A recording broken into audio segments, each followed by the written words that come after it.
आज ही डाउनलोड करें और अपने पसंदीदा शोज का आनंद लें।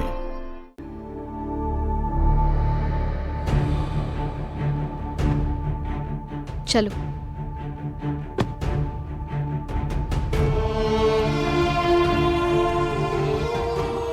क्या हुआ?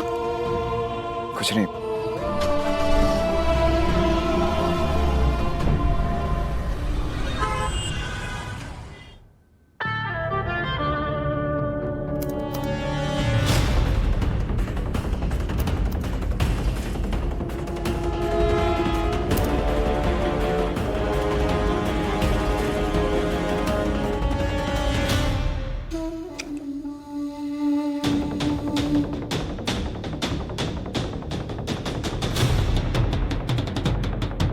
अरे दीदी, इतनी बार तो हम भी पान में चूना कत्था नहीं रगड़ते हैं जितनी बार आप ये वीडियो को आगे पीछे करके रगड़ चुकी है। आप बोलने से पहले सोच लिया करिए कभी कभार कि क्यों कर रही हूँ। आप बड़े वकील हैं। आप गेहूं के बोरे में तो घुन तक निकाल देती हैं। महारत है आपकी। हाँ, इतना हमको पता है कि आप जरूर कोई नया दाव पेच, कोई नया सुराग ढूंढ रही होंगी। हाँ, मैत्री मेरे लिए एक एपेटाइजर थी। एपेटाइजर समझते हैं ना? ना ना नहीं समझते हम। हाँ, याद आया। आपने तो एक बार हमको गलिया के समझाया था कि एप्पल टाई क्या होता है।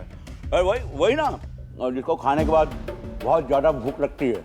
मैत्री की शादी एक ड्रगी से होने दी और 2 दिन में वो विधवा हो गई। मेरा बदला पूरा, लेकिन अब भूख और बढ़ गई है। आशीष तिवारी, उसका शिकार करने के लिए बारीक और बड़ा जाल बिछाना पड़ेगा। बस वही ढूंढ रही हूँ यहाँ पे। मिल गया मुझे अगला पार, आशीष तिवारी की गाड़ी। लॉकर में से 1 लाख निकाल के लाइए। दीदी, क्या है कि महंगाई बहुत बढ़ गई है, कमर तोड़ रखी है सबकी, ऐसी की तैसी कर रखी है। अब 1 लाख रुपए में फर्जी सबूत जुटाना थोड़ा सा मुश्किल होगा। तो थोड़ा बुद्धि है नहीं तो मत लगाइए ना जी। जितना कहा है उतना करिए। फर्जी सबूत की जरूरत मुझे नहीं है। जिस हॉस्पिटल में इस सारांश की मौत हुई थी, सबूत वही मौजूद है और मुझे उस एविडेंस की कॉपी मेरे हाथ में चाहिए। उसके लिए 1 लाख काफी है। चाहिए जी, 1 लाख।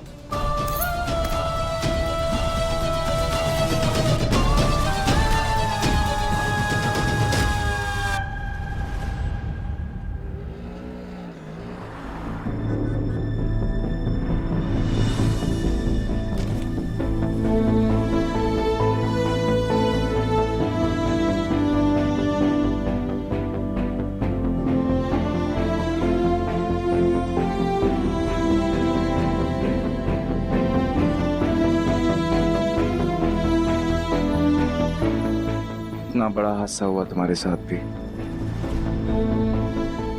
लेकिन फिर भी तुम इतनी बड़ी जिम्मेदारी निभाने के लिए तैयार हो गई। मेरे साथ आ गई। किस मिट्टी की बनी हो तुम मैत्री? दोस्ती की मिट्टी की।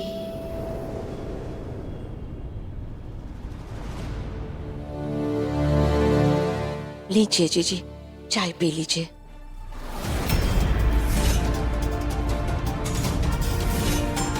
रख। पंडित जी ने जो बताया वो बता देते हैं, लिख लो। जी।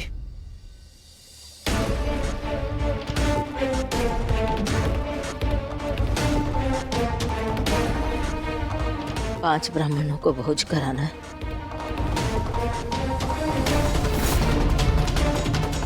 जी, चाय ठंडी हो रही है, आप पहले चाय पी लीजिए ना। हाँ, पीते हैं।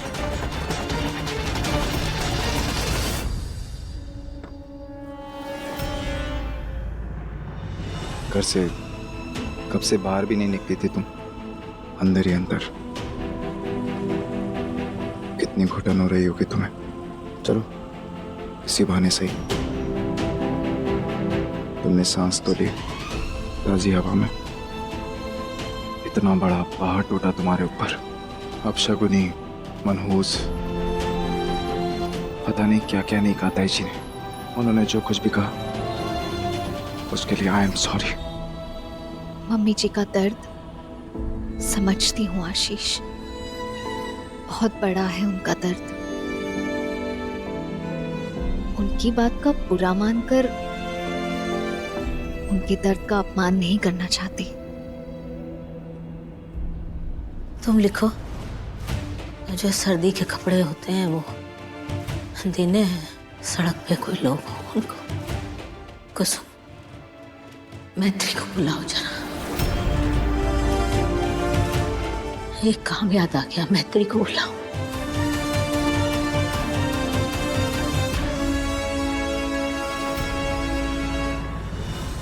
I'm just hoping कि 13वीं तक मेरी नंदू घर आ जाए। मेरा छोटू तिवारी तब तक घर में सेटल हो जाएगा। फिर तुम घर चली जाना मैत्री।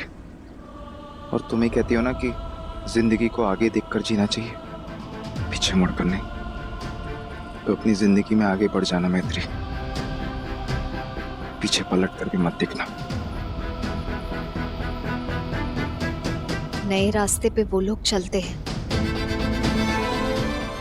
जिन्हें अकेले चलने का शौक होता है। मुझे तो नंदू के साथ चलने की आदत थी।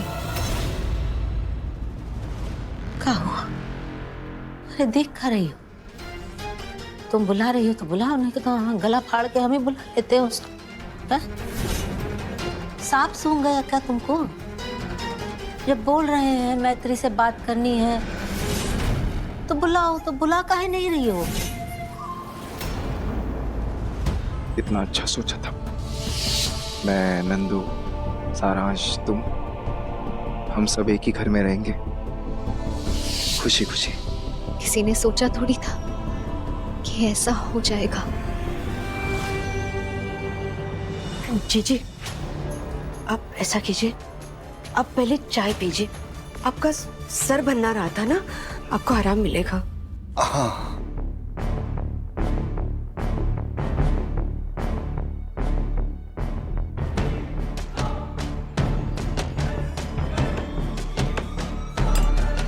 अरे कोई ना हो रही ठंडी, उबल रही है चाय, पी लेंगे ना बाद में।